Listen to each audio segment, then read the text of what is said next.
back with you again, and this evening had a quick video. I wanted to share a few things with you, a little bit of information, and I wanted to start with just a quick update. I did an unboxing video the other day on the Yugo M70 N-PAP, and this is what it looks like after a little cosmetic enhancement. I don't know how well it shows up on the webcam, but we painted the furniture with what I call an Urban Jungle camo pattern. It consists of a grayish color with black and olive drab on top in a pattern. Again, I don't know how well that's showing up on the webcam, but the gray color is actually a Krylon product. It's a combination of primer and paint.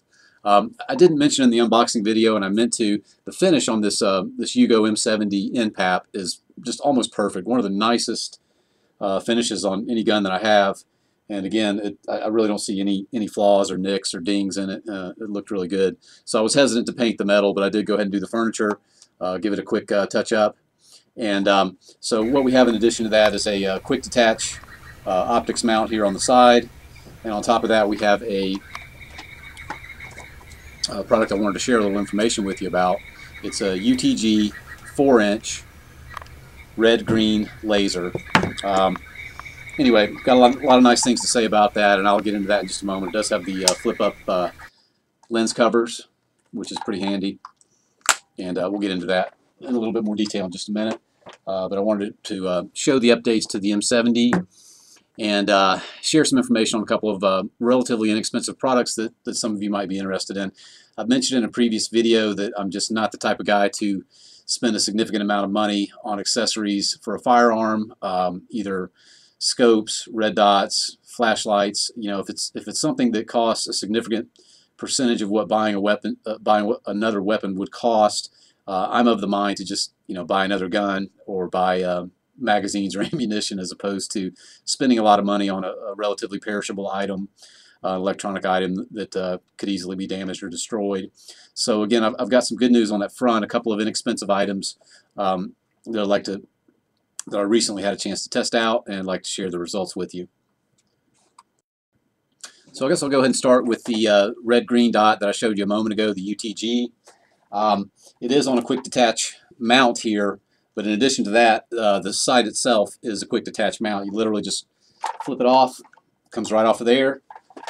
So we'll take it off of that Yugo, put it right on this Yugo here, slap it on, and it's ready to go. It's fits a little bit looser on this one than it does on the other mount.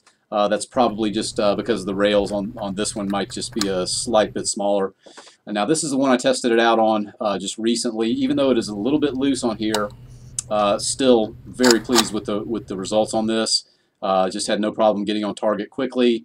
It stayed on zero, put between 80 and 100 rounds through it, and again, no problem with this thing staying zeroed in. So just to show it to you real quickly, it's got the flip-up lens covers that I mentioned a moment ago. And in addition to that, the quick detach release is right there. It does have a hex, more or less a hex bolt to tighten it down. You'll tighten it just enough to snug it up, and then you'll clamp it down, which will fully tighten it the rest of the way and lock it down. The lens covers, and it has the caps that you remove to adjust the windage and elevation. Now, one reason that this thing stays sighted in so well could possibly be that you need little keys to unlock the windage and the elevation. There's actually one on each side, little hex keys that will lock the windage and elevation down so that there's no movement unless it's intended. You have to loosen it before you can adjust it. So that's the skinny on that. This is less, just looked on Amazon.com. Again, this is the 4-inch model. They probably have some newer varieties. I got this several years ago, but this is less than $50. When I bought it, it was probably in the $60 range. They have them on there now for less than $50. So I found that to be a pretty good value, and I found it to function very well. I've tested it out. I haven't done extensive torture testing on it, but with several hundred rounds through it, again, it holds zero. Literally take it from one gun to the other without having to adjust the windage or the elevation on it.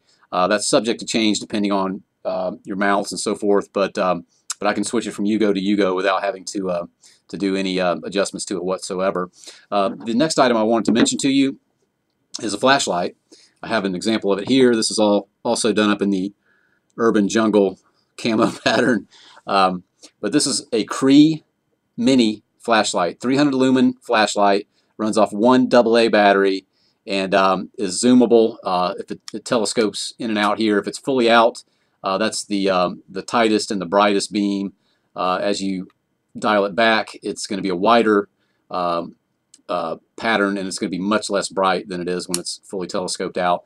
But this is a $4 flashlight. It seems to be all aluminum construction, and very pleased with this item. It's actually, I just looked on Amazon.com. They have a number of different configurations of this, but you can generally pick one up between $3.50 and $4. And again, didn't really expect much. I ordered a couple of them just to check them out. I was pretty pleased with them and thought that they had some potential, so I ordered a few more to test them. And recently, again, had the opportunity to test it on the Yugo M92 pistol. Now, this little thing will put a beading on anything that you mount to it. And as you can see, I've got another little Cree Mini mounted on here on the front, just right next to the barrel, actually, just right next to the muzzle, in fact. And put 80 or 100 rounds through this thing, and as you can see, it still works just fine. I was actually amazed for a $4 flashlight to stand up to that much punishment. Again, not an extensive torture test, but to get 80 or 100 rounds out of a $3, $4 flashlight on a gun like this that'll put a beating on anything you mount to it was pretty impressive to me. So that's a couple of products that appear to give a good bit of value for the money. And again, we're talking less than $100 for a nice red green dot, as well as you get half a dozen flashlights to go with that and still be under $100. And you compare that to some of the optics out there running, starting at $200, $300, $400, $500 and up to the price of another firearm entirely. Flashlights, maybe not quite as expensive, but a lot of them are starting at $200 for a weapon-mounted flashlight. So again, I'm not saying that these are equal to those, and I know a lot of people have a different opinion on that. But again, for me, for the money, I like to try to get as much value as I can for as little money as possible. And I think that these two examples here show that that can be done in a reasonable way. So one other note that I forgot to mention on the red green dot, I did have to, after the first few outings, put a little bit of a Loctite here around the base area. As you can see, there's a mount that attaches to the quick detach section here, and that was a little wobbly after the first couple of outings. Again, at that time it was on a different weapon, but it was still on a 7.62 by 39. So put a little bit of Loctite on there, tightened everything back down, and since then it's been rock solid. So just a little note that might be helpful. Appreciate you watching. Let me know if you have any questions or if you have any experiences with similar products, anything that you think is a good value for the money along these lines. I'd be very interested in hearing about. Thanks again for watching. We'll catch you on the next video.